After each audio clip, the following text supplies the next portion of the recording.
সময়ের সাথে আমরা যতই মডার্ন হয়ে যাই না কেন, কিছু পরম্পরা আমাদের রক্তে মিশে থাকে। যেমন কেউ টিফিন বক্সে কিছু পাঠালে আমরা সেটা কখনোই খালি রিটার্ন করি না। এটা যে শুধুমাত্র ভালোবাসার প্রদর্শন তা নয়, এটা হলো আমাদের ভারতীয় পরম্পরা। রবিবার সকালে আমার প্রতিবেশী এই খাবারগুলো পাঠিয়েছে আমার ছেলে মেয়ের জন্য, যার মধ্যে রয়েছে অনেকটা ভালোবাসা আর যত্ন। আমার শাশুড়ি মা সেদিন লাঞ্চে বানিয়েছিলেন চিংড়ি পোলাও। এটা ওনার সিগনেচার আইটেম, খেতে অসাধারণ হয় আর প্রিপারেশনটাও খুব সহজ।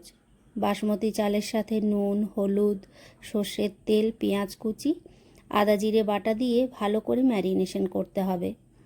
তারপর পাত্রের মধ্যে সর্ষের তেল গরম করে তেজপাতা ও গোটা গরম মশলা ফোড়ন দিয়ে ম্যারিনেশন করা চালটা ভালো করে নাড়িয়ে নিতে হবে। অন্য একটা কড়াইতে চিংড়ি মাছ ভেজে চালের সাথে অ্যাড করতে হবে, আর জলটা একটু বুঝে শুনে দিতে পারলেই ঝরঝরে পোলাও রেডি। আর নামানোর আগে অবশ্যই একটু ঘি আর গরম মশলা দিতে হবে। মা এদিকে পোলাও রান্না করছিলেন আর আমরা গেছিলাম ছেলেকে পোলিও খাওয়াতে।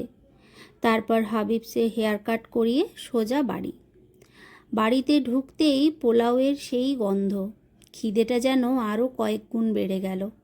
তাহলে চলো আজকের ব্লগটা এখানেই শেষ করছি। দেখা হচ্ছে পরের ব্লগে।